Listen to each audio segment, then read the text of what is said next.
Olá, bem-vindos ao meu canal. Tô muito feliz de estar fazendo isso aqui. Eu sempre estou postando no Instagram Reels, Stories, etc. Mas eu queria ter um espaço onde eu pudesse falar, onde a gente tivesse mais diálogo, porque eu sempre tô recebendo perguntas de como é comprar uma casa na Flórida, como que é fazer um financiamento fora do país, como que é alugar uma casa quando você acabou de chegar do Brasil. Então achei que aqui é um espaço melhor pra gente poder ter esse diálogo e vocês fiquem à vontade para deixarem perguntas aqui. Eu espero trazer muita informação que vai te ajudar a tomar essa decisão tão importante de fazer um aluguel, de comprar uma casa nos Estados Unidos, às vezes até mesmo como investimento. E bem-vindos! Hoje eu decidi falar de uma coisa mais básica que é o aluguel, né, pra gente começar a ir mais devagar. Eu quero muito falar sobre financiamento, imposto, seguro, etc. Mas eu acho que num primeiro momento o aluguel é mais fácil de entender, mais fácil de explicar e vai ser bom pra gente, né, começar aqui esse canal. Faz um ano que eu sou corretora de imóveis aqui na região de Orlando e eu já fiz mais de 70 aluguéis. Nem eu acredito às vezes o tanto de aluguel que eu fiz.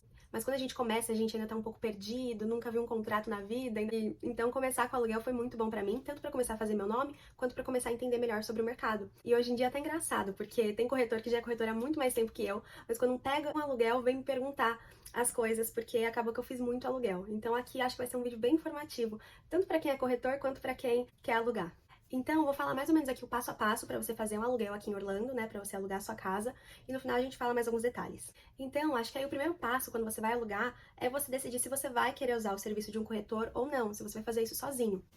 Eu, como corretora, sempre vou indicar que você use o serviço de um corretor, mas que você use o serviço de um corretor de confiança, tá? Alguém que você recebeu alguma indicação, ou que você já conhece o trabalho, que você confia. E é sempre bom você conversar com o corretor, ver se você vai ter afinidade com a pessoa, para você poder trabalhar com ela. E aí entra uma primeira pergunta que eu recebo demais, tá? A gente que é corretora aqui em Orlando, a gente cobra para fazer aluguel.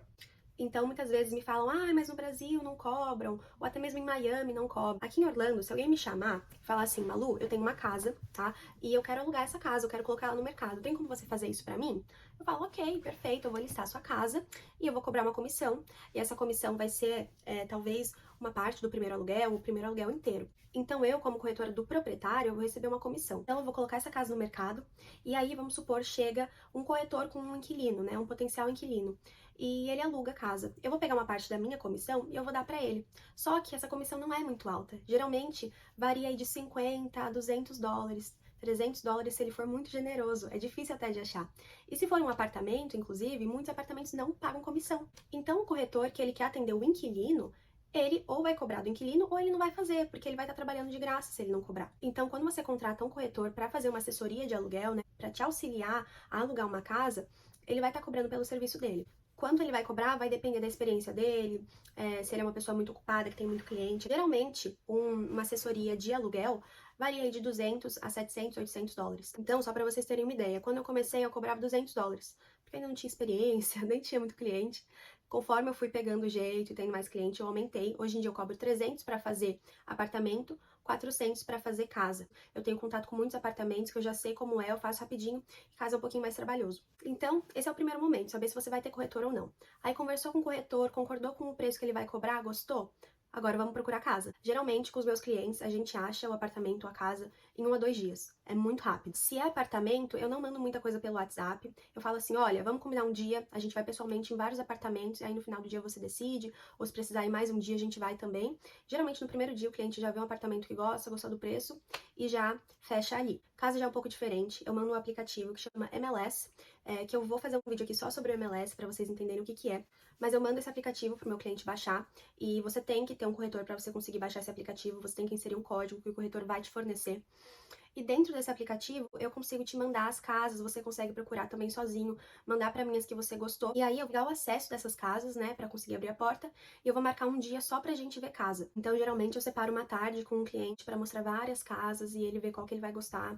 Às vezes a gente tem que ir no dia seguinte também, a gente vai, mas é o que eu falei, geralmente em 1 a 2 dias a gente já acha o apartamento ou a casa que o cliente vai querer aplicar. E aí entra a aplicação. A gente fala aplicação porque é meio que a tradução literal. Em inglês é application. O que é a application? É um formulário que você preenche geralmente online ou à mão.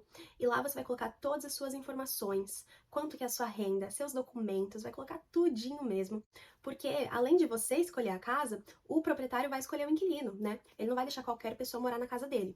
Então, quando o meu cliente escolhe a casa, eu mesma faço a aplicação, né? Peço lá todas as informações, documentos e tal, os clientes me mandam, eu faço a aplicação, eu prefiro fazer porque assim não tem nenhum erro, mas tem corretor que vai mandar para você mesmo fazer. E aí você vai ter que pagar por essa aplicação, tá? Geralmente varia aí de 50 a 100 dólares por adulto. Então, se você fizer a aplicação de uma casa, geralmente vai variar aí entre 50 a 100 dólares por adulto. Se for um apartamento, é um pouco diferente. Porque o que acontece? Quando você aplica para uma casa, a casa continua no mercado normalmente, recebendo a aplicação de mais pessoas, e a aplicação que aprovar primeiro, ou que o proprietário gostar mais, ele vai aceitar e vai prosseguir.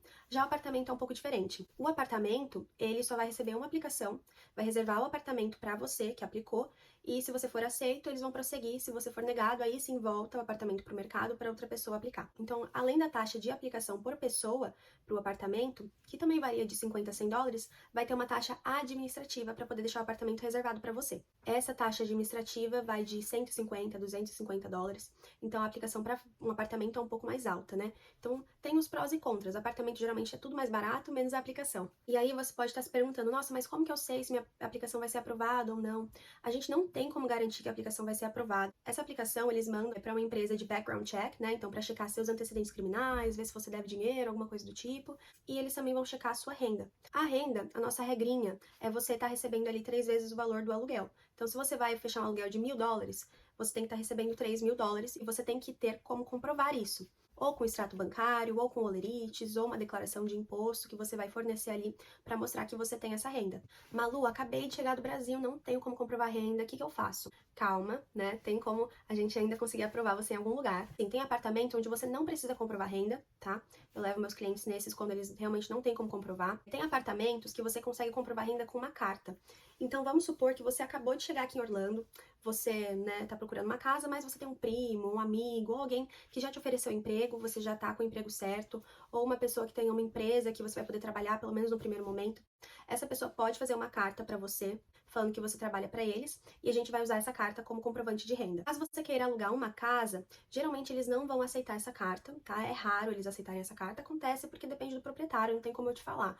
Mas, se você não tiver como comprovar a renda, se você tiver um montante de dinheiro na conta do banco aqui dos Estados Unidos, geralmente eles podem aceitar isso também, tá? Então você fala assim, olha, eu tenho $100.000 na minha conta, acontece muito. Tem brasileiro que vende imóvel, vem pra cá começar uma vida nova e vem com muito dinheiro. Então a gente usa o extrato, fala, olha, eles têm esse dinheiro.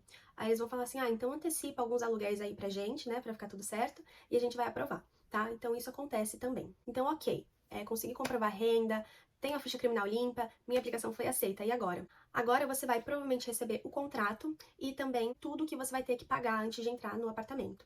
Então, além do primeiro aluguel, né, você tem um calção, que a gente chama de security deposit, que é um depósito de segurança caso você cause algum dano à propriedade. Então, para casa, a regrinha é no mínimo 1 mês de aluguel, tá? Se você não tem Social Security, que é o CPF aqui dos Estados Unidos, ele geralmente aumenta um pouco para 2, 3, geralmente 2, e pedem para você antecipar aluguel. Já apartamento, eles não pedem tanto security deposit. Cada apartamento exige uma coisa, não tem como eu falar aqui para você, mas eu faço alguns apartamentos que cobram só uma taxa de 300 a 400 dólares, sem devolução, então você não precisa dar, né, um mês inteiro de aluguel de segurança, você só dá uma taxa de 400 dólares, ou então você paga uma taxa mensal de 70 dólares, enfim, cada apartamento tem uma regrinha aí pra você meio que se safar desse security deposit, ou você dá o security deposit normal, né, porque esse dinheiro vai voltar pra você no final do aluguel. É apenas um dinheiro de segurança caso haja algum dano que você cause à propriedade, e aí eles vão usar esse dinheiro pra fazer os reparos necessários.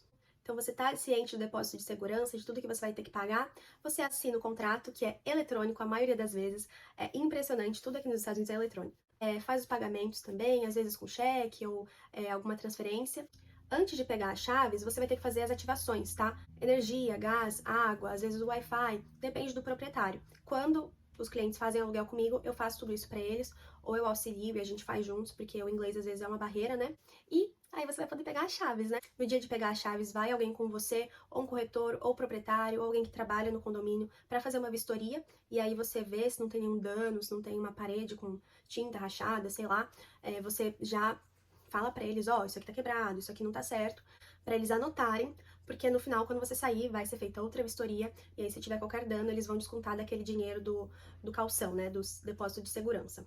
e aí dá tudo certo. Então é basicamente isso, né? Tem muita gente que me pergunta, ai, que documento eu preciso? Eu preciso ter visto de estudante? Só com visto de turista eu consigo alugar? Sim. Tem gente que aluga até só com passaporte, tá? Depende do lugar, do proprietário, do prédio. Mas se você tiver só um documento válido, às vezes um passaporte, a gente já consegue achar um apartamento, ou até mesmo um proprietário que, caso você queira uma casa que vá aceitar só com passaporte. Então não tem regra assim, tem que ter visto de turista, tem que ter visto de estudante, não.